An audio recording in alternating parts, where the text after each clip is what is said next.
አንተ እንዳሰብከው እኮ አይደለም። በእናትህ ስማኝ ላስረዳ። በእናትህ የእኔ ጌታ ያው አንዴ ቆይ ላስረዳ። 3 ወር 4 ወር ፊልድ ሲወጣ እንደ ባል ገብቼ ከባል በላይ እንከባከብሽ የነበርኩት እኔ አውቃለሁ። ምንድነው የምታውቂው? ላለፉት 6 ወር ተጣልታችሁ ተለያይታችሁ ብቻሽን ስታነቢ ከባልሽ በላይ እንደ ባሎኝ ፐርፎርማንስ አደረገ የነበርኩት እኔ። አውቃለሁ። ተይ በ3 ዓመት ጋብቻ ልጅ መውለድ ሲያቅታችሁ ልጅ ያስወለድኩሽ እኔ።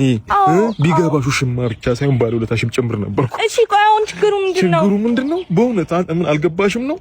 ውሽማ እንጂ ኋላ ቀር አይደለም። ሶሻል ሚዲያ ማለት ተቀምኑ ነው ይመስልሽ? ኢንስታግራም ላይ ስቶሪ ያደርግሽውን አይቻለሁ። የኔ ውድ ባል መልካም ለት ብለሽ ስቶሪ ያደርግሽው እሱን ማንን ለማስቀናት ነው? እና ባል እኮ ነው ባልሽ እንደሆነ ማውቃለሁ። ግን ምን እኔ ውሽማ ነኝ? በድን አይደለም ይሰማኛል። እኔ አንድ ቀን አንቺ ፊት ስለ ሚስቴና ስለ ልጆች አውርቼ አውቃለሁ? ታዲያ ለአንቺ ክብር ብዬ ነው በቃኝ። እኔ አሁን እንደ ራሷ እንደ ባሏ ከባሏ እኩል ጊዜ የምትሰጠኝ ውሽሚት አግኝቻለሁ። በቃሽኝ አንቺ በቃሽኝ። ሌላው ውሽሚት አግኝቻለሁ። አይገርምሽ? በቃሽ